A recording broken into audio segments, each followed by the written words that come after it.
Ni pesa. Nimemuita kwa simu ndugu Mohamed Mustafa Yusufali. Ni pesa. Na amekuwa akiniambia yuko South Africa kwa ajili ya matibabu. Nimemuita zaidi ya mara 10 kwa message na kwa simu. Ilipofika wiki fulani mbili nilimueleza kwamba ninampatia only 5 days. Then akishindwa tena kuja hapa katika ofisi hii, taratibu zingine zote za kisheria zitaendelea.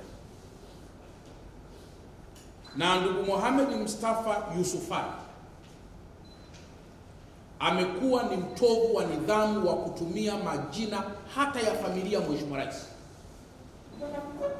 kinyume na utaratibu kwa kuichafua na kuchafua viongozi wengine. Bado mbele yenu waandishi wa habari, natoa tena siku 5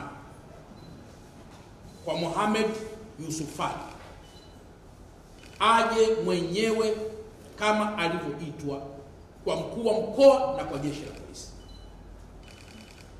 Atakapofeli, tutatumia kila njia iliyo ya kihalali na ya kisheria kumleta hapa nchini kama yuko nje ya nchi. Tunafanya hivi ndugu zangu ili tusiwe viongozi wa kurupukaji tunapofanya maamuzi. Pande zote zisikilizwe, pande zote zionekane, ili mambo yote yaweze kuisha kwa mazungumzo na katika njia ambazo ni halali. Siku ile Babaunso amekwenda, alikuwepo nchini. The moment ameona mambo yanakuwa magumu, hayupo tena nchini. Kwa nitoe onyo kwa wale wote ambao wanahusika na masuala ya kujichukulia sheria mkononi, na hata hawa ambao walihusika. Nimepata taarifa kutoka jeshi la polisi kwamba taratibu za kisheria kali dhidi yao zinaendelea. Lakini namba 2, mmepitishwa hapa na kamishna msaidizi kwamba kumbe wakati wa ukopaji wa pesa hiyo ilikuwa unasaini fomu inayosema nakopa, na wakati huo huo unasaini fomu inayosema nauza nyumba. Lakini kisheria tunaangalia ilikuwa ni mkopo au ilikuwa ni uuzwaji wa nyumba. Kwa kuna mazingira ya pasina shaka ya unyang'anyi yaliyotumika kunyang'anya nyumba ya Biharis. Kwa hiyo niwapongeze sana timu yote chini ya mkuu wa wilaya. Ninyi mngekuwa ni viongozi wala rushwa, mama huyu na familia hii isingepata haki hii.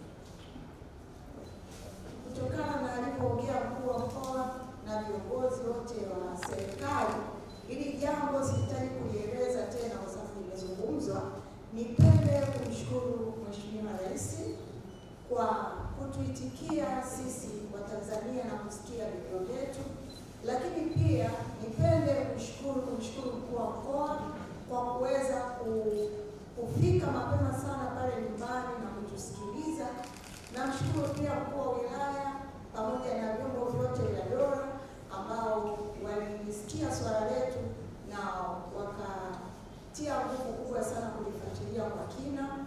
Na shukuru pia majirani, wananchi pamoja na vyombo vya habari kwa kile ambacho mlikifanya kwa siku ile ya tukio, kitasaidia zaidi viongozi wetu waweze kupata picha